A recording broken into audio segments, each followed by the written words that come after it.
here. Okay, like I said, my name's Prudence Ticknor. I'm the registered dietitian for Mexico Bariatric Center, and this is the Post-Operative Diet Webinar. So let's get started. So a little bit about Mexico oh, this is not even the right screen. Gosh, sorry. Oh, yeah, it is. So I already mentioned my name, and a little bit about Mexico Bariatric Center. They've specialized in medical tourism for over 8 years. We offer reliable and affordable weight loss surgery that happens in Mexico. And there's a variety of procedures, and all of this is actually on our website. So if you have any questions as far as the different types of surgeries, and we have had great success. So, and then just a little bit about me, if you weren't on the pre-op. I've specialized in bariatrics for over 12 years. It's definitely my love and my passion. I do have my master's degree in nutrition. I'm also a certified health coach, certified NLP practitioner. That's neuro-linguistic programming, and that's really looking at the mind-body connection and tools and techniques to help you more with like non-hunger eating and emotional eating. And I got into all this because I was morbidly obese myself. I didn't have surgery, but through a lot of the tools and the techniques that I teach, I've been able to keep off the weight for over 5 years. So getting started with post-op care, one of the first things that, and which is very, very important, is your vitamins, because your intake for the first year or 2 years, up to 2 years, can be minimal. So each person transitions differently.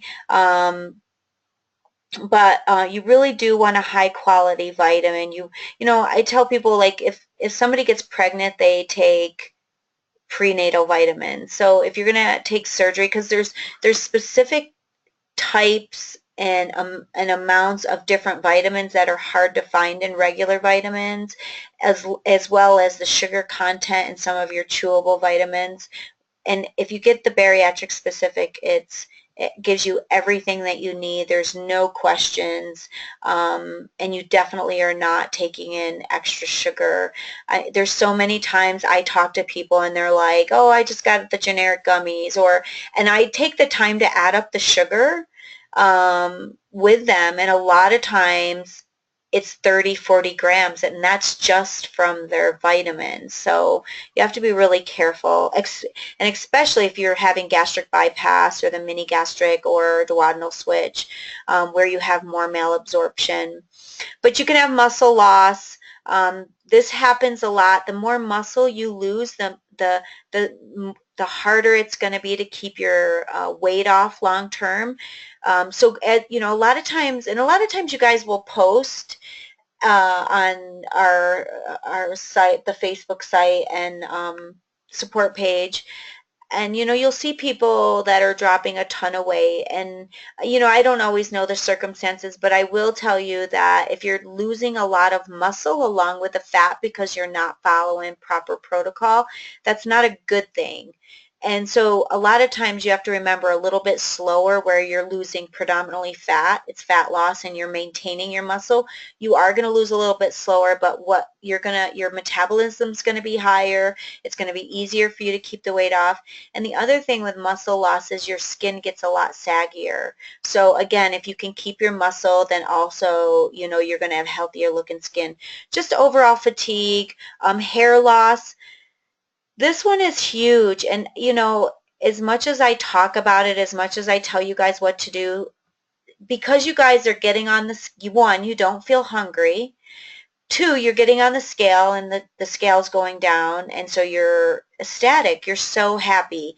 You're not, what I'm saying goes in one ear and out the other until your hair falls out. So when your hair starts to fall out 4 to 6 months, and really, it's not even, our hair always falls out. Really what's happening is your growth is not coming back, and that's actually the real problem. But you don't really see that until about 4 to 6 months after surgery. By that point, it's too late. Like that means if your hair is thinning or falling out, or however you want to say it, that means you've been malnourishing your body uh, the entire time. And I can tell you it takes a long time to reverse that. I've worked with clients that I still keep up with that had surgery 5, 7 years ago, and their hair still isn't the same. So if you can prevent it, you want to do that. And if you follow the guidelines that we tell you here at NBC, you're going to minimize your chances of losing your hair. Cracked and dried skin, this can get really bad. Weak and brittle bones, osteoporosis, again, this is another huge one because it's not reversible. And most of us are not getting bone density tests on a regular basis. So again, you don't even know you have it. And once you have it, however long it, however far it's progressed, osteoporosis is one of those things that can't be reversed. Weakness, nerve damage, this is another big one. And actually I was just reading, well, now it's been probably a month or two ago, but was reading some articles on just now they're finding more and more deficiencies with bariatric clients long term, like 5, 7, 10 years. And with the nerve damage, it's also they're having problems with blurred vision and things like that. So you have to it's just for sure for the first 2 years, it's really, really important that you get bariatric specific vitamins and you take the amounts that we recommend. So B12 deficiency tends to be high. It tends to be more higher in gastric bypass, the mini and duodenal switch, but we do see it in the sleeve as well. So with B12, when you take a B12 supplement, it actually needs intrinsic factor to be absorbed, and the part of the stomach that produces that is either removed or bypassed. So you don't have that intrinsic factor. So if you're looking at your multivitamin, you're saying, oh, my multi has it in there. Well, you're not absorbing it. So it's a waste. So it has to be either sublingual, and it'll say sublingual right on the bottle, and that means it dissolves underneath the tongue. Now, if you don't let it sit there and dissolve through the skin, again, you've defeated the purpose. It's got to stay there. It's got to dissolve through the skin. Or you can get nasal spray or injections. Those are the only 3 types you can get. Iron deficiency, again, predominantly you're going to see this in gastric bypass, the mini and duodenal switch, but if you were already anemic going into surgery, you're definitely going to want to get like a multivitamin with iron, or a separate iron supplement. Calcium, again, there's so many different types. I get emails all the time. Again, somebody just went to the store, they bought some generic. This happens all the time, and it's calcium carbonate. There's just a variety of different types of carbonate. You guys do not have the same digestive enzymes after surgery. You do not break it down. Calcium citrate is the easiest to break down. It's the most absorbable. This is the type that you need. The other thing, because you need 1,500 milligrams, you only absorb at the highest amount about 500 or 600 milligrams at a time. So you need calcium citrate. You also need it to come in 500 milligram tablets that are chewable. So you got to make sure that you get these things, or you're really wasting your money. And then you end up being malnourished. All right. Okay. Oh, so basically this is just saying that with the supplements, it needs to be chewable or liquids. At the beginning, we really want to be mindful because some of the pills can be really large, and a lot of times people have a hard time swallowing. So this is the recommendation, and I send you guys all of this in a packet that it says vitamin information. You need a bariatric specific multivitamin. If you have gastric bypass, you're gonna get with additional iron. Calcium citrate, I already said this, you need 1,500 to 2,000 milligrams, and it's fine to start at 200 or 1,500. And again, you're going to take 500 or 600 milligrams at a time. You need 2,000 units of vitamin D3. A lot of your bariatric specific vitamins, the D3 will be right in with the calcium, which is really nice because that means you take one less supplement. And then B12, you need 500 micrograms. And just remember, it has to be sublingual, nasal, or injection. Celebrate Vitamins, this is a brand that is bariatric specific. This is the brand we promote here at Mexico Bariatric Center. You know, and I've already talked a lot in the pre-op as far as we tend to take more of a holistic approach. I'm recommending things that don't have the sugar substitutes and the chemicals and stuff. So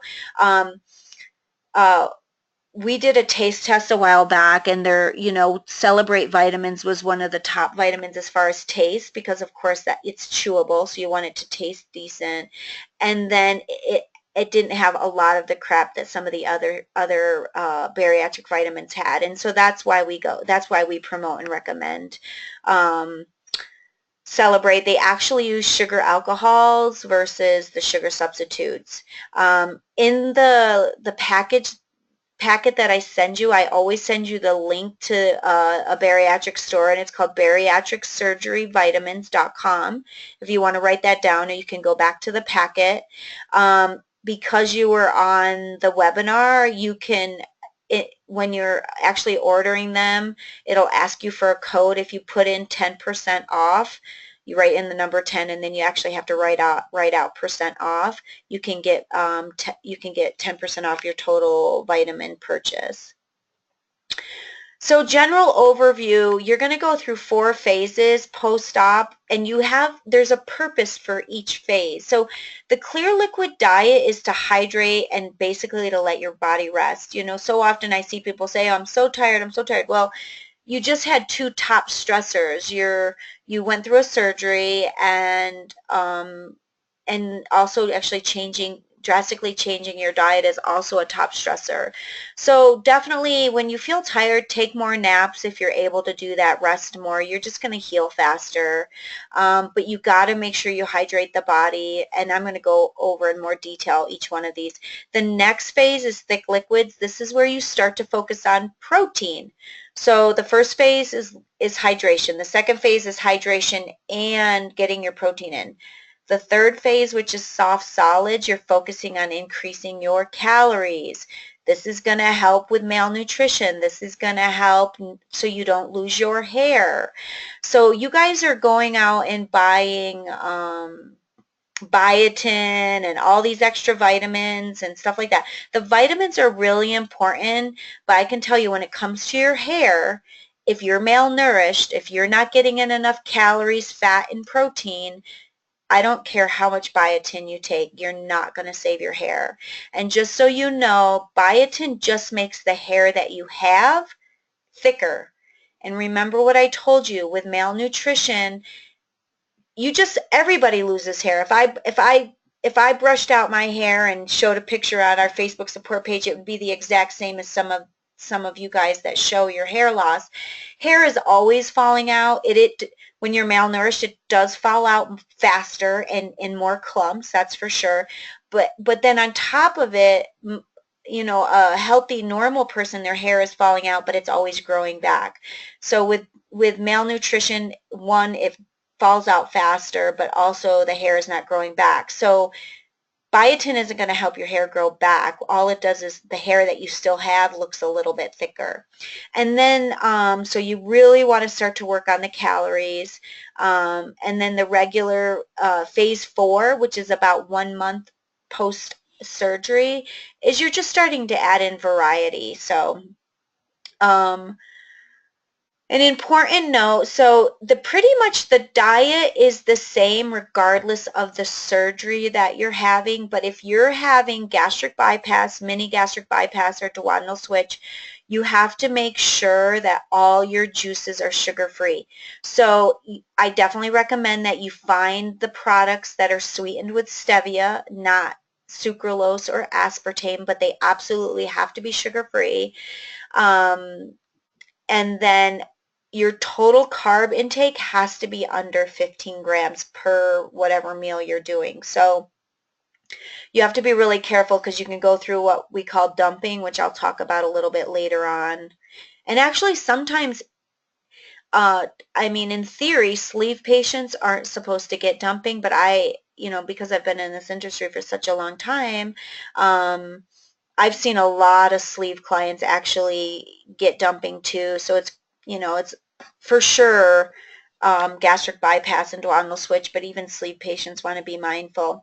So the first phase is 5 to 7 days. That's the clear liquid phase. Again, it's pretty much the exact same thing as the 2 days before surgery.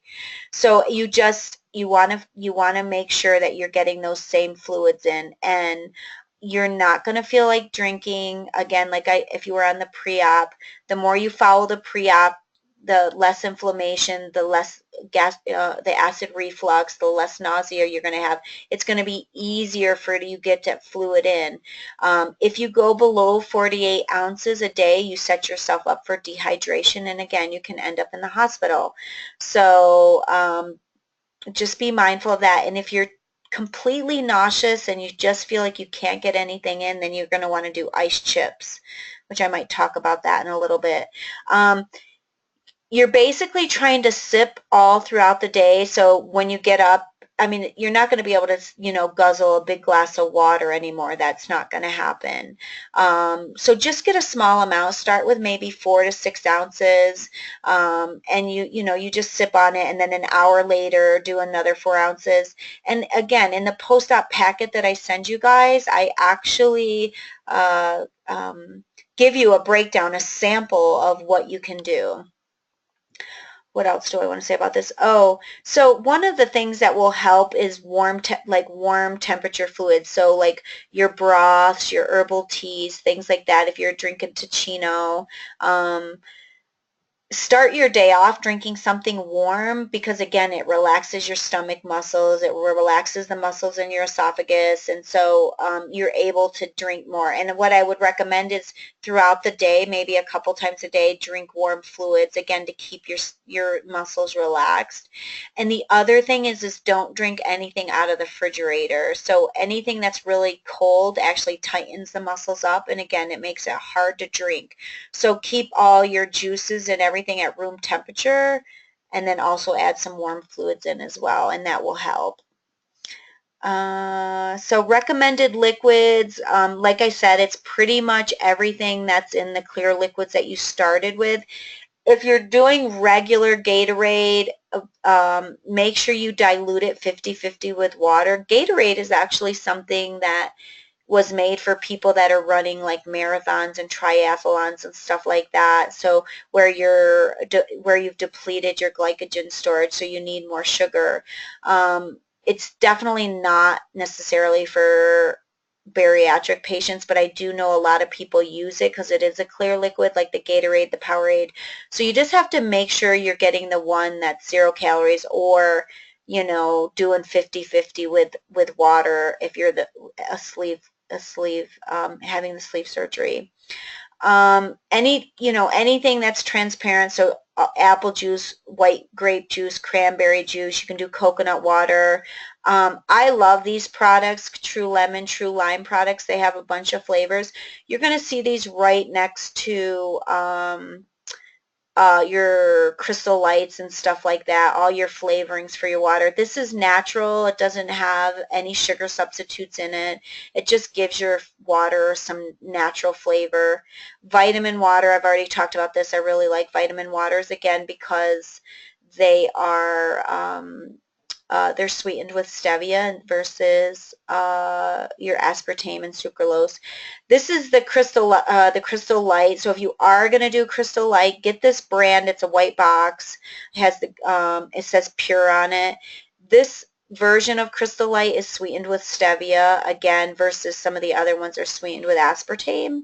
You can have sugar-free gels, sugar-free popsicles, ice chips, again, if you feel really nauseous and you can't get anything, just constantly have an ice chip in your mouth and just let it melt, so you're at least getting in fluids that way. And absolutely no carbonated beverages whatsoever, not even carbonated water. So that's for 5 to 7 days. And what I tell people, there's, each one of you is unique. Each one of you is going into surgery. Some are super healthy. Some have a lot of other complications. So really how you transitioned for each phase, it varies. So we do set up a general guideline, but what's most important is that you guys learn to be what it's called a mindful eater. You actually pay attention to your body. There's nobody wiser, not me, not the surgeons, than your body. So as you go through this, like if you're easily at, let's say you're 4 days into the post-op and you're easily getting 64 ounces of fluid. You're having no problem. You didn't have any nausea. You didn't have any acid reflux. Your inflammation went down very quickly. So you're not having any problems. And you're easily getting 64 ounces of fluids and you feel like your body's saying, hey, I need more. Listen to your body. Don't be the person that says, oh, I'm going to follow the book and I'm going to hold out for 7 days. No, that's not a good idea. Your body will tell you when it's ready to go to the next phase. And that's very, very important technique, mindful eating, to learn throughout this process. So then the next phase is 10 to 14 days, and it's what you call thick liquids. It's anything that's the consistency that can go through a straw. Um, and you remember your focus is protein here. So this is where you start doing your protein shakes. Your goal is 20 grams of protein per meal.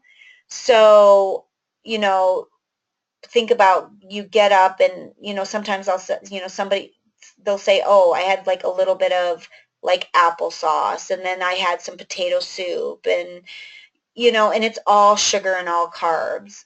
And that's a big no-no. You want to make sure that you're getting your protein in. The main goal for phase 2 is to get your protein in, so be very careful. If you're going to start doing yogurts during this phase, you definitely want a high protein, low sugar option. Again, all of the ones that I recommend are free of the bovine growth hormone, but Chobani, Fage, and the 000 are all good options. In phase 2, this is where you start taking your vitamins. Because bariatric vitamins are really strong, if you take them on the clear liquid phase, you can get really, really nauseous. So I say about 3 days into phase 2, which puts you around 10 days, but again, it depends on when you start. So once you've been on phase 2 for 3 days, start doing your vitamins, because by 3 days in, you're easily getting your protein in. You're not going to use a straw. A lot of times people ask why they can't use a straw. You have to realize your stomach is going from the size of a flattened football to the size of your thumb. And if you're getting the sleeve, it's just like elongated. And we want it to stretch. You do want it to stretch over time a little bit to about the size of a small egg. So, but you think about the thumb versus a flattened football. So if you use a straw now, you have all this space that can take in air. But after surgery, you have such a tiny pouch that if you're using a straw, what happens is you take in air and then you feel bloated, you feel gassy, it causes cramping. And so what that means is, one, you might not get all your hydration in, and two, again, if you're not feeling good, it's going to hold you back from eating. And your food intake is so minimal because you don't feel hungry, which is a part of the benefit of surgery. But you have to really be mindful for those things also that set you up to eat less, because right after surgery, eating less is not necessarily a good thing. So drinkable yogurts, be really careful. Basically, don't use them. And they can be super tricky. I mean, some of the marketing on these, even for me, being in this industry, I will see some of them and the way they're marketed, I'm like, oh my gosh, this is a healthy one. But as soon as I look at the label, it's loaded with sugar. So yes, is there a benefit to kefir? This is the one on the right-hand side. Lots of benefits, but most of them are very loaded in sugar. They have most of the ones that I've read, they have just as much sugar as a soda or a juice, which is crazy. So stay away from these. What I'd rather you do is just buy regular yogurt, you know, preferably one of the ones that I recommended. And then I'm going to talk about Fairlife milk in a minute, and just blend it down with a Fairlife milk or an almond milk. So how to determine your protein needs? You're going to want to pull out a piece of paper and a pen and jot this down. And again, this is being recorded, so you will be able to listen to this later on. But so each person is different. So this is determine your baseline. What does that mean? This is the protein you do not want to go under. So you're going to take your ideal healthy weight. So make sure it's a healthy weight for you. Sometimes I'll be talking to you guys on the phone and your goal weight is way under what's healthy for your height. So anyways, you want to take your healthy weight and you divide by 2.2. And so, for example, if your goal weight or ideal healthy weight is 200 pounds and you divide by 2.2, this specific person would need 90 grams of protein. Again, does this person need more? Maybe. This is baseline. This gives you a baseline that you don't go under. And for sure, do your best not to go under 60 grams, for sure. So go ahead and maybe not right now, but calculate your protein needs. So when you're in phase 2, you start to work on this. Fairlife milk is a newer product that's come out that's fantastic in the sense of for bariatric clients. Almond milk doesn't have any sugar in it because it's made from almonds, or it's like 1 gram, but Fairlife milk is real milk. It's hormone free.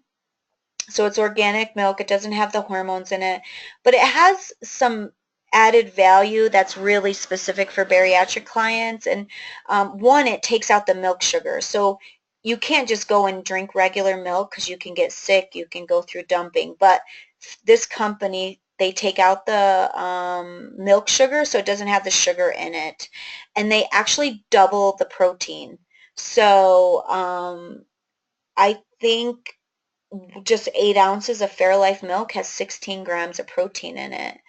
And then it also actually adds a digestive enzyme. And I recommend that you guys take a digestive enzyme after surgery, again, to help you break down your food because you just don't have the digestive enzymes. And but this has it in it. So if you're doing 1 or 2 glasses of this a day, you're already getting the digestive enzyme. So it's great for you guys to use. So then soft solid phase, well, let me back up because I want to talk about this. So it's in all this information, you guys, is in the packet that I sent to you. But so it's anything that's the consistency that can go through a straw. You're going to focus on your protein. So your protein shakes. You can do like liquefied oatmeal. You can make it real. So doing a little bit of oatmeal with Fairlife milk would be great. So and you just start off small with like maybe an 1/8 or a quarter, no more than like a quarter of your oatmeal, and then adding in a lot so it's really liquefied. Cream of wheat, you can do the same thing. Soups, try to think more of your higher protein soups, and you can buy something like a hearty chicken or beef or whatever, but you just got to blend it in the blender. If you're getting something like that, it's just got to be very creamy. Be careful of like your cream-based soups. They can make you sick. So you just want to be mindful doing bean soups, things like that. If it's something that, like, let's say some people do well, which is kind of weird. Tomatoes are very acidic, and we don't normally recommend them early on, but a lot of people do well with tomato soup. But again, with gastric bypass and duodenal switch, you have to be really careful because tomato soup tends to be high in sugar. But again, it doesn't have any protein in it. So you're going to want to add, either you can make it creamy with the Fairlife milk, or you can add a little bit of your protein powder in. And what you want to do, so for example, let's say you're doing like a potato soup or a tomato soup. You're going to want to take like just a little bit, let's say a quarter of a cup of your almond milk or Fairlife milk, and you're going to put the protein powder in something that's cold, and you're going to mix it up. You're going to blend it real quick, and you might not necessarily do 2 full scoops. Maybe start with like 1 scoop where you're getting 10 grams of protein. because you don't want it to really alter the taste of the food you're eating too much. But you mix that in the cold milk first, and then you add that small amount of milk with the protein powder in with your soup that's already hot. And the reason you're going to do it that way is because if you add protein powder right into a hot fluid, it clumps up. It gets very, very clumpy. So going into the next phase, soft solid phase, this can be 1 to 2 weeks. Each person is different, but it does take a little bit longer to transition through this phase. But basically, it's anything that you can mush with a fork. So people always ask me about baby food, and you know. Baby food was made for babies. I do not recommend it. They're loaded with chemicals and toxins, and but if you feel the need, like if you want to do the vegetables, I'm fine with that. But again, you're not getting the same amount of nutrition.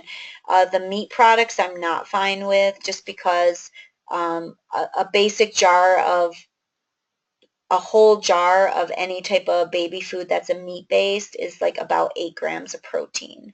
So remember, your goal is 20. So I do not recommend baby food in this phase. I recommend real food. You can do things like avocado,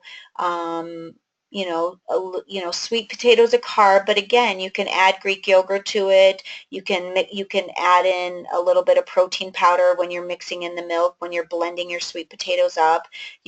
You can make potatoes or sweet potatoes with the Fairlife milk and get a lot of protein and add a little bit of protein powder, the unflavored, and so if you want something like a potato that's a carb, if you find it's easier to get down, you just have to find a way to get your protein in with it. You just don't want to do a straight carb by itself.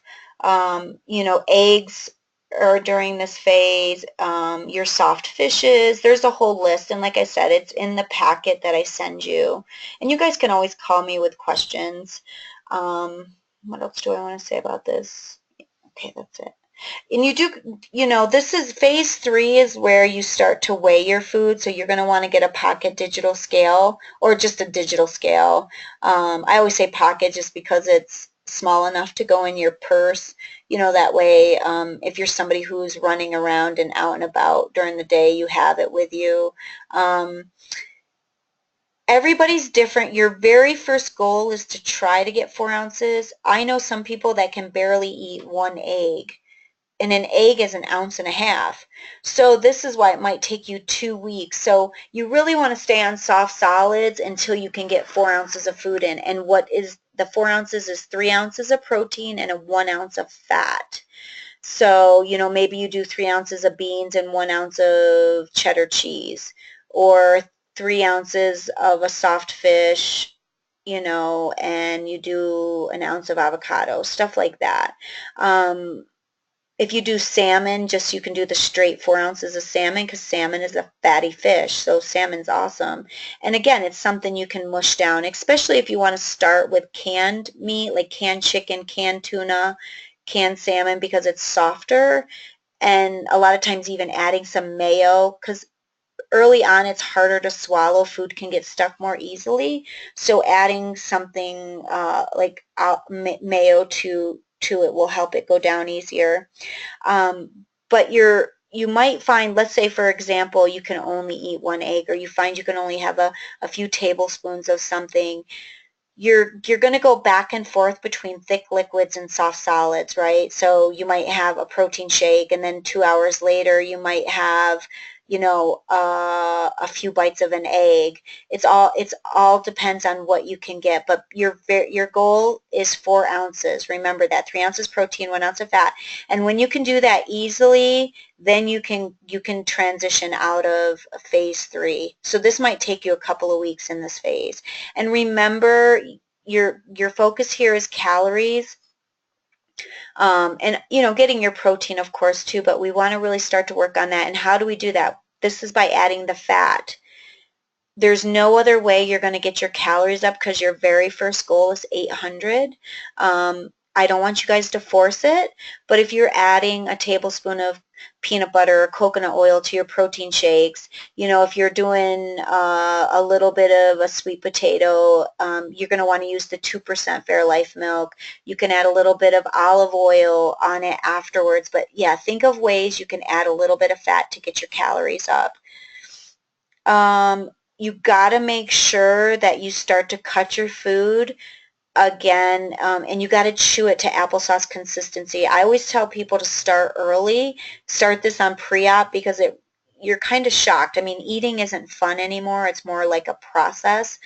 And I don't say that to discourage you, but that's part of the benefit of surgery is, you know, if you're not looking forward to eating so much, then the desire it's just not there, which is good.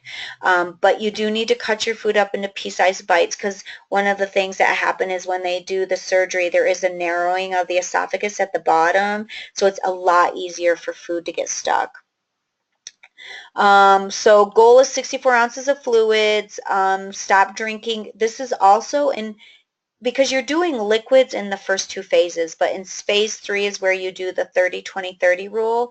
This is no fluids 30 minutes before, the 20 minutes while, and the 30 minutes after. You can, you know, if you feel like you need just enough fluid on your tongue to like wet your mouth, that's fine. We're talking about like drinking something where you would push food down through. And the reason you want to do this, there's a few things. If you are drinking before your meal, you're going to fill that very small pouch that you have now up with fluids, and you're not going to be hungry. What does that set you up for? That sets you up to get malnourished, your hair falling out, all of that. So when it's time to eat, we want that pouch empty so you can do your best to get that 4 ounces of food in to start with. And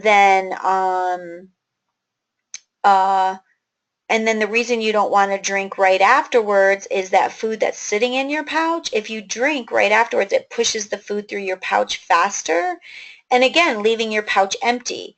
Now, early on, you don't feel hungry, but as time goes on, that's going to change, and so we want that food to be in your pouches to create a sense of satiety for for a while it's being broken down. If you drink and it gets pushed through, you're going to want food sooner. And again, what does that create? That creates snacking. This is something different. Again, a lot. If you pull up any probably pre and post-op diet, they're going to recommend fat-free, sugar-free everything, and you just can't get your calories in, and again, you got to go back to malnutrition. You're going to go back to losing your hair. I do not recommend that. Because your intake is so minimal, you actually need the fat.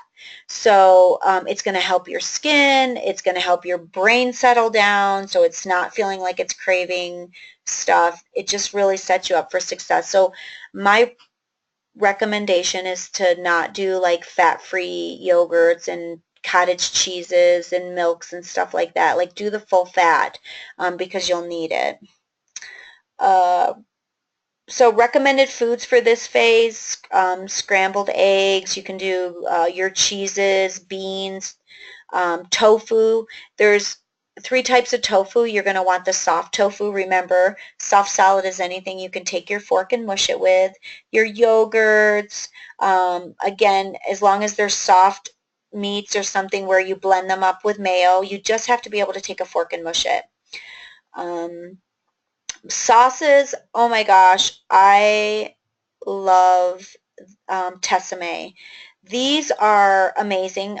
I don't find them in the grocery store very often, which is too bad. I order mine online, and but they have fabulous taste. All of them are 100% natural, no sugar substitutes whatsoever. They use herbs, and there's no sugar in them.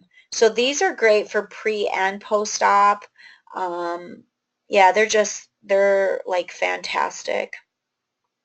So you can go to tessemaes.com and look at those, or a lot of times you can go to your local grocery store and just tell them that you're wanting, go to Tessemaes first and tell them, you know, look at all the flavors, all the stuff they have. They have an amazing barbecue sauce. Like I've looked high and low, and almost every barbecue sauce has a lot of sugar substitutes. Their barbecue sauce is fantastic, and they have a hot wing sauce that's really amazing too. But anyways, all their dressings and sauces are good. But take a look, see what you like, write them down, and then you might be able to even go to your local grocery and say, hey, you know, can you order these for me? And a lot of times they will. Difficult to tolerate red meat. Again, remember you don't have the same digestive enzyme, so you want to, everybody is different, of course. For gastric bypass, mini and duodenal switch, you're not going to be eating red meat for probably 4 to 6 months after surgery. With the sleeve, you might be able to do it a little bit sooner, but again, it's going to be at least 2 months before you want to try that. And again, be mindful of the processed. They're not even meats, they're fats, but bacon, sausage, salami, bologna, pastrami, pepperoni, and some hot dogs. I mean, you know, you can get the kosher all beef hot dogs that you know, have a lot more protein in it. So you just have to read your food labels. So be careful. Starches. Let me go back a little bit. Sorry. So this. So now we're at. So now we're going. Sorry, we're going into phase 4. So you've spent like 1 to 2 weeks on soft solids. You're getting up to 4 ounces of food. Now what you're looking for is you're going to expand basically. So, and this could take months. So we say 1 month and beyond, where you can, you start adding variety. You can start adding carbohydrates. You can start adding a little bit of fruit. This is all after you can get, remember, 3 ounces of protein and 1 ounce of fat. That's first and foremost. And then as time goes on, your actual goal is to try to get up to 6 ounces of food. This is all by weight, not by volume, by weight. And what it is it's 3 ounces of 3 ounces of protein, 1 ounce of healthy fat, and then you have 2 ounces that you can play with, which is really nice. So you can have fruits, vegetable, obviously vegetables the majority of the time. You can have fruit, but you even can have sweets and stuff like long term. So what's great, like let's talk about cheesecake from the Cheesecake Factory. Are you going to go and eat a cheesecake? Absolutely not. One, you're going to get physically sick from dumping. But can you eat a nice, because protein and fat actually slows down the digestion rate of sugar. And if sugar is going into being absorbed at a slower rate, you're producing less insulin. Insulin is lipogenic, so if you're producing less insulin, that means you are storing less calories as fat. The other thing with this is you don't have the sugar high. So when you have a sugar high, you're going to have a drop. As soon as you have a real drop, your body actually gets scared, and that's what it causes you to crave sugar. So there's so many benefits to the bariatric meal plan is really quite amazing. And if you do it and you open yourself up to variety, of course down the road, you really can eat most foods long term. Soda is really the only thing that no carbonated beverages whatsoever. So people ask about, desserts or a little bit of chocolate. I'd encourage you to try to train yourself to like the darker chocolate. I love chocolate, and I hated dark chocolate. And you have to understand your taste buds are trainable. So it's all a matter of what's important to you. So what you're saying you hate now, if you eat it over time, you actually will enjoy, learn to enjoy it, which is pretty amazing for most foods. So if I eat chocolate, I only eat the 86% dark chocolate, and I love it. But even if you go up to 65 or 70, just start at the baseline. It has a lot less sugar than regular chocolate. But again, you're having a small amount with your protein and your fat. You're not going to sit down and eat a bag of Hershey's Kisses. Talking about starches, so in phase 4, you can actually start to remember you get 2 ounces to play with. So let's say, you know, you're 3 months out or 2 months out and you want to do a wrap, you know, with chicken in it or something. You can totally do that. So the things that are the easiest to tolerate are things that are flat, like a tortilla, crackers, anything that's hard. If you're going to do bread, like Ezekiel bread is higher in protein and because it has sprouts in it. So again, anything that has protein in it, a carb that has protein in it, it's not as gummy. It's less likely to get stuck. Oatmeal, sweet potatoes. Quinoa is a great alternative to rice. Again, rice is going to expand. It's going to get really gummy. You take the risk of it getting stuck. Same thing with pasta, but with quinoa, because it's higher in protein, it doesn't have the same effect. Healthy fats, and again, this is in your packet that I send you, avocados, olives, this is long term, 4 weeks and out, and it's going to probably be, it might be more than 6 weeks, probably 6 to 8 weeks before you're trying nuts. And if you're gastric bypass or duodenal switch, it'll be, you know, even farther, 3 to 4 months.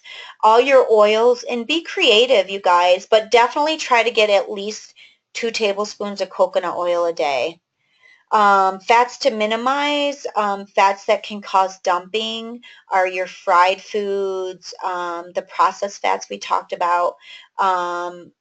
If you're going to do mayonnaise, if you're going to do like a mayonnaise Miracle Whip, you always want to do mayo. Why? Because it doesn't have sugar in it. Miracle Whip does. Salad dressings, again, you just have to be mindful. Sour cream, I tell people to use plain Greek yogurt instead. You always want to think of ways of how can you get extra protein, and a plain Greek yogurt tastes almost identical to sour cream, but it's healthier. If you're going to do margarine over butter, you always want to do butter, and preferably grass-fed. It'll say grass-fed right on it, or even ghee. Ghee's even a healthier version, and that's Ghee. Food intolerances, again, you have, you know, remember, you're cutting your food up into pea-sized bites. You're chewing to applesauce consistency. But some of the things that also you want to avoid, like dry foods, like roast beef and turkey. One of the things, cooking in a crock pot is fantastic, and adding broth. You know, so always think, like, how can I make this moist? So lower heat, cooking it in a fluid, because it's going to soak up those fluids, is going to make a big difference. When you store your, like if you don't eat it all and it goes in the refrigerator, again, store it in a juice. So store it in a broth. So if it's chicken or even turkey, put it in a chicken broth or a vegetable broth, and then, you know, whatever your preference is. But when you store it, leave it in there, and again, it's going to help it from drying out. We already talked about foods that expand. So all your breads, your normal breads, pastas, rices, they get very gummy, and so you take the chance of them getting stuck. And then also you want to be mindful of your vegetables as you transition, like, you know, starting off with, you know, carrots, like soft carrots, or a green bean, something that's not as fibrous, but like cabbage, cauliflower, broccoli, your more fibrous vegetables. They can cause you to cramp up, and because they're harder to digest, they're harder to break down. So you want to wait a little bit longer for these. You always want to try cooked vegetables first, because raw vegetables don't sit very well for most people. You're going to crave a salad. Because basically we crave what we tell ourselves we can't have. And post-surgery, it takes a while before you can tolerate raw vegetables. So because you can't have it, now you want the salad. So always, you know, start with cooked vegetables and work your way up slowly to the raw vegetables. And again, each person is different, so you want to try one new food at a time, and always try it at home first. Food intolerances, almost everybody ends up being lactose intolerant, so that you can't tolerate milk sugar. That's why I said you can't drink regular milk. Can cause you to dump. So you want to do the Fairlife milk, which the milk sugar has been taken out, and or you want to do something like an almond milk, coconut milk, where there is no milk sugar. After surgery, a lot of times you hear people say, when can I drink? And I always find this fascinating because a lot of times I'll get this question like within a week or two after somebody's had surgery. And, you know, you guys, this is a transition, and the way you look at food, the way you use food, this is all the lifestyle change. You know, or when can I have rice again? When can I eat sushi again? Like, food cannot play the same role that it's played. And if you are barely into surgery and you're wondering when you can have a drink, or you wondering when you can eat sushi again, I'm not sure you're in the right frame of mind. And a lot of people are not prepared. They don't realize how much food plays a role in their life, and sometimes people even can get depressed. So it's really important for you guys to step back and, you know, count the cost and say, you know, is it worth it? And, you know, and basically if you have something, again, it's fine. Like I said, most foods you can eat. Are you going to be eating sushi? Probably not. So for example, and the truth is why do you want to? Yeah, it tastes good, but there's lots of foods that taste good. For example, like, so you have a sushi roll, like a whole roll, and they cut them up into little circles, right? One little circle of sushi has one serving of rice. It's so packed and dense. So you literally one little sushi roll would have one serving. And you probably wouldn't even be able to eat that, again, because it expands so much. So just something to think about. I don't want to discourage you guys. I just want you to make sure that you're in the right place, that you've really worked through kind of some of the lifestyle challenges that come up with surgery. Constipation is another thing. This is very common post-op. One, because you're not getting the fiber in, you're not, a lot of times you're not getting the fluids in, especially if you have the acid reflux or the nausea post-op. You really want to work on drinking more fluids. You can incorporate a small amount of fruit, or sometimes I tell people to go buy prune juice and actually put it in with your protein shake. Again, because you need that protein to help with the sugar, but that will help. There's teas. I recommend Get Regular by Yogi. Yogi is a brand of herbal teas. So there's another one, Smooth Move. So you can drink those on a regular. Those are like natural herbs that help relax the body. Remember, you are going to have a lot less food, your bowel movements are going to be a lot less just because your intake is so minimal, and walking too. So being active. People ask me if they can use a laxative. If you absolutely have to, but do all this stuff first. Do you have the herbal teas that I'm talking about? Are you walking daily? Did you add some prune juice to your shake? Are you getting your fluids in every day? Like, you want to, because what's going to happen if you rely on laxatives, it's going to make your colon lazy. And then you're going to have to always take a laxative, and you don't want that. So you want to start to use natural things that I'm talking about to help with that. Dumping syndrome, again, it's mostly with gastric bypass and mini gastric bypass, but I have seen some sleep patients have it. We already talked about it. It's anything that's high sugar, high fat, and it's basically dumping, meaning it dumps right into your system. Usually clients that have it happen, it only happens once or twice, and it's so bad that they don't want it to happen again. So basically you get like flu-like symptoms, and so you can have diarrhea, you can be throwing up, you can have hot flashes, dizziness. So and a lot of times it's all happening at one time. So be mindful, read your food labels, make sure your total carbs, your total intake is less than 15 grams. And then why choose Mexico Bariatric Center? Mexico Bariatric Center is really unique in how we do things. The surgeons only do 3 or 4 surgeries a day, which is amazing. So they're very alert. They don't try to squeeze in a lot of surgeries in one day. They've performed thousands of bariatric surgeries, which is great. So this is their specialty. It's not a general surgeon that does bariatric surgery on the side.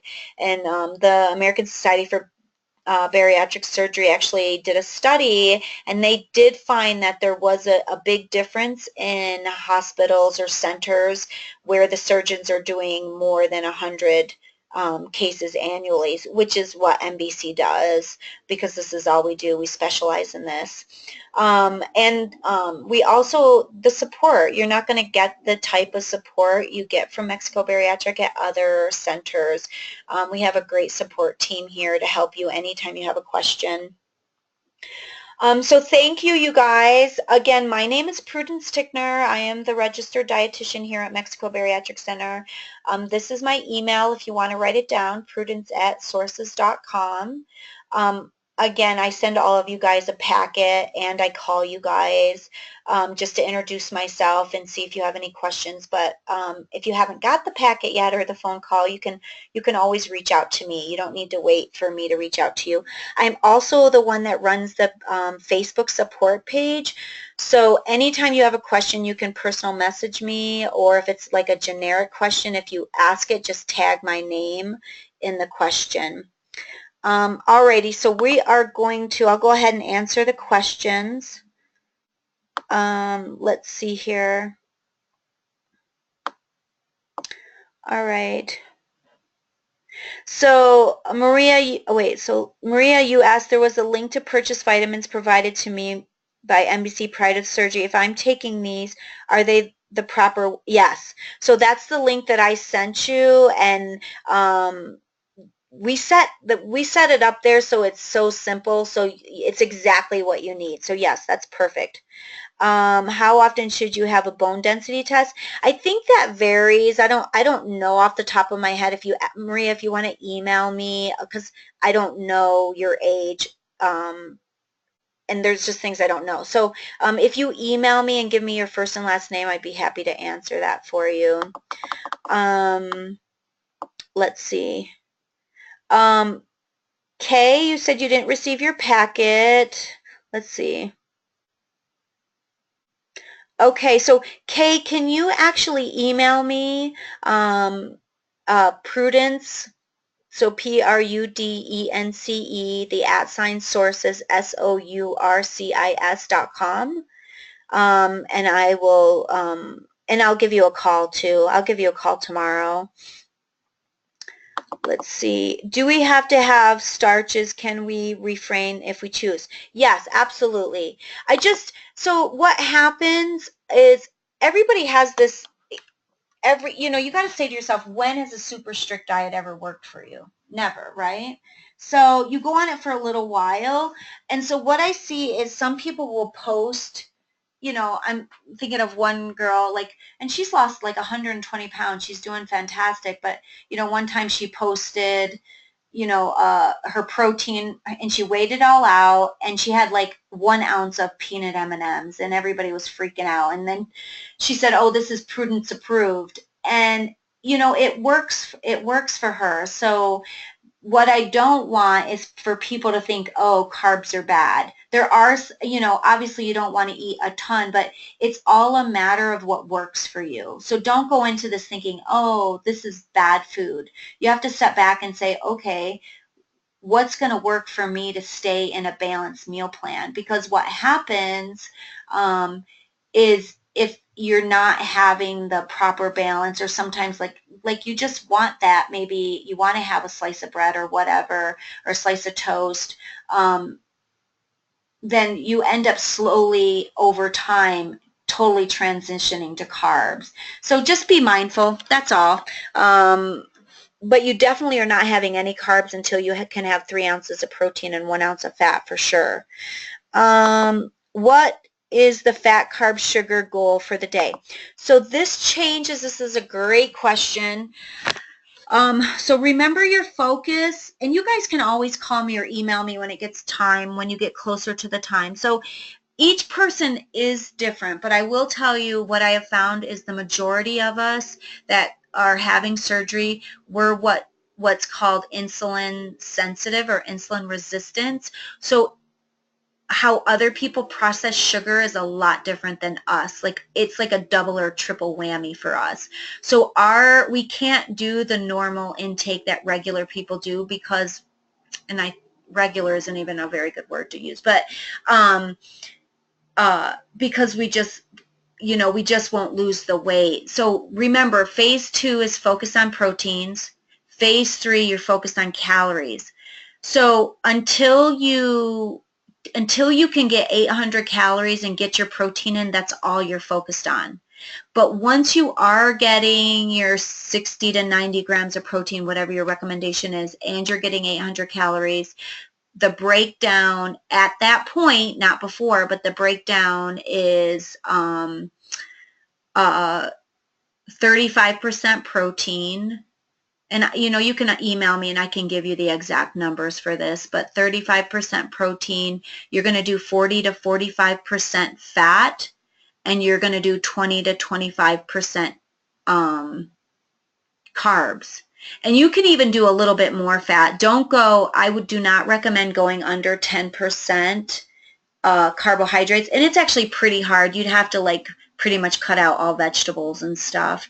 And earlier on, you will be probably about 10%, but as time goes on, to have that balanced nutrition, because vegetables do have natural sugars in them, and that's fine. All right, I'm not getting enough liquids in suggestions. Just kind of, what's hard to say when I don't know what's happening. I don't know if it's because you're nauseous.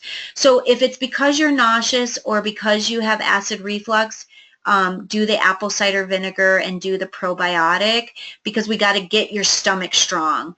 And if that's what's holding you back, if it's because you're busy, so some people just are so busy, they're so externally focused, they don't think about it. This is a training of the mind, and you might have to, and I actually would post this on the Facebook support page, because the group is so fantastic, and there's just so many wise, successful people in the group beyond me. So I would actually ask the question in the group as well. But it's kind of a mental change, like whether you put it in your phone and then like I said, chewing on ice chips. But you might, even though you don't feel like you're thirsty, you might have it in your phone, like, okay, I'm going to drink 4 to 6 ounces like every hour, and you stop to drink a cup, or you buy a certain type of water bottle, and it's got to be gone by the end of the day. Like, they have water bottles that actually have ounces on it, so that, okay, every hour, or, I have to drink so many ounces to get my 64 ounces in. And some people, like I said, I am not a big fan of sugar substitutes, but and it's crazy. I've just seen this so much throughout the years. But for some reason, some people do better with the crystal lights and stuff early on. Again, just buy stuff like vitamin water. So you can make slushies out of it. It's the summertime, so get unflavored protein powder. And, make yourself a slushie and just drink that throughout the day, stuff like that. Hopefully that was helpful. If not, call me and we can talk about your specific needs. How long after surgery will we see weight loss? Again, that's it's so different. Each person is different. Some people lose the weight really, really fast, and then other people are a slower process. So it really depends a lot on your diet. I can't tell you how many people, again, don't follow what I'm telling you and what I've just went over with you. And when, they're not losing the weight, and you guys think, oh, your intake is so minimal, so it shouldn't matter what you eat. Well, guess what? It does. I just told you that most of you guys are insulin sensitive. So if your calories are under 800, the first thing you're doing is you're putting your body into starvation mode. So your body's working against you. And I've worked with people that are, their calories are under 800, but they're eating 50, 60 grams of sugar. You're not going to lose weight if that's your intake. So you have to be really careful. Your sugar intake is supposed to be under 25 grams. If you do what I've recommended in this webinar, your sugars will definitely be under the 25 grams, but that's going to vary per person. Should we consume extra calories if we work out? And also, will our calories always stay at 1200? No, that's baseline. So that's your very baseline. And again, everybody's different. I personally don't recommend too much exercise until you're at 1200 outside of walking. You know, definitely walk as much as possible, but I have definitely had people, it's really interesting, they were under 1200 and they started exercising, and actually their weight loss slowed down. And you know, because your body's gonna, you know, if you're already malnourishing your body and then you start exercising on top of that because you're gung-ho and you're thinking, I want to lose this weight fast, your body starts freaking out, and it just doesn't work. It doesn't work for you. So the first thing I recommend is not, you know, probably more like light activity, isometric toning, maybe walking for sure, until you get to 1200. But if you are exercising, you may need more. Again, you might want to call me or email me because I do not know your specific needs. I don't know how tall you are. I don't know what type of exercise you're doing. But yes, 1200 is baseline. So let me talk about that again. So you remember, when you get to phase 3, you start to work on calories. You will never force it, you guys. But if you're mindful, you can actually add healthy fats in an easy way and get your calories up. And believe me, it helps your weight loss, you know, go faster. It's a crazy concept, but you know, if you eat too low, you know, if you eat way too much, it slows your weight loss down. If you don't eat enough, it slows your weight loss down. So it's a frustrating process. But I can't tell you how many people said, Prudence, my weight loss stopped and I upped their fat content and they started dropping weight again. So it happens all the time. But it's 800, then you work for 1,000, and then you work for 1,200. And then 1,200 is the baseline that you don't want to go under. Let's look here. So Maria said, I had dumping syndrome type of symptoms when I had my gallbladder removed. Yeah, because, yeah, if your gallbladder is removed, you can't tolerate the fat. So that makes sense.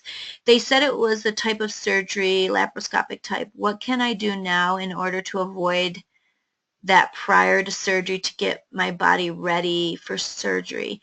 No, Maria, you might want to call me, but that dumping syndrome specifically has to do with the digestion. I do, it's similar, it's a similar feeling along with your gallbladder being removed, but your body just doesn't process fats as well after your gallbladder's been removed. So that's specific to that surgery. With your bariatric surgery, it's something different. But again, what you can do is to get yourself ready is to do the probiotic. Remember, that strengthens your stomach. It gets your, you know, your digestive enzymes. It's going to get you at as efficient as you can be. And do the apple cider vinegar. That's just the best thing you can do pre-op. But for you specifically, you just have to be mindful. You may not be able to tolerate the fats as much, or you have to do a smaller amount. So instead of doing a tablespoon of coconut oil in your protein shake, you might only do 1 teaspoon, things like that. Which brand of digestive enzyme do you recommend? There's so many out there, but you know, you definitely want a vegan-based because it's softer on the system. And I actually recommend Now, NOW. They have a vegan-based one that's great, and it's not that expensive, and you can get it pretty much at any vitamin store. Let's see. How do I get the support page? If well, 2 things. One, if you got the packet from me, I give you the link, and you have to answer a few questions, because this support page literally it's private, first of all, so nobody will know that you're in it except for the people in the group. and then it's only for Mexico Bariatric Center patients. So you just have to, you know, put your name when you're having surgery. You'll fill out a little form, and then the administrative team will accept you in. So you can email me and I can send you the link, or if you already have the packets I sent you, the link is actually in the email I sent. Let's see. So I'm getting tired of water. Used to drink coffee and iced tea all day long. Now I can't drink those. You know, switch over to, you can drink herbal tea, and oh my gosh, especially now that it's, you know, getting warm out, there are so many flavored teas. And so you can make, you know, like an iced tea with, I mean, they have raspberry, they have, oh my gosh, there's this one tea, sweet and spicy. Oh my gosh, it's going to drive me nuts. I can't. Anyways, there's a lot of good teas out there. So yeah, you can have tea again. Just make sure it's herbal. And the other thing is drink the Ticknor. They have so many awesome flavors. Yes, for the B12, Shelly, yes, that's fine. As long as it's sublingual, that's the most important thing. I am currently taking, okay.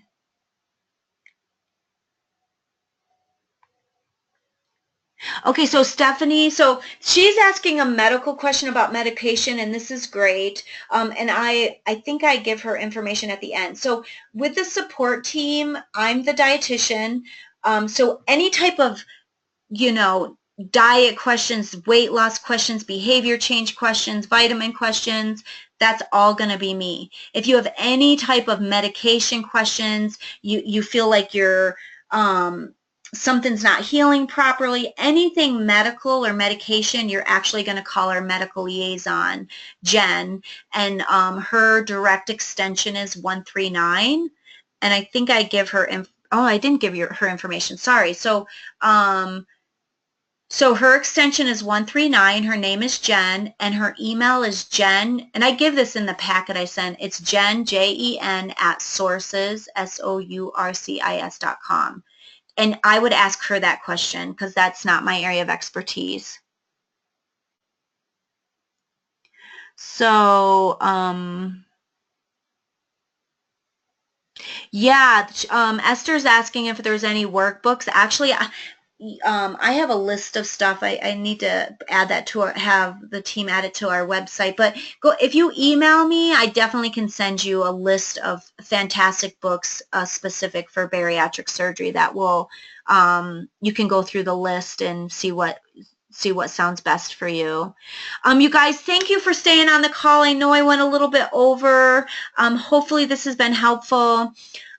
Again, feel free to call me or email me with any questions. If you haven't gotten the packet and you want it early, you can go ahead and email me. And please join. All of this is recorded, so go ahead and go to the YouTube station and join Mexico Bariatric Center channel, and that way you'll always be emailed when I do a new webinar. And so if you don't have the time to be on the call, you can at least listen to the recording. Okay, bye guys. Have a great night.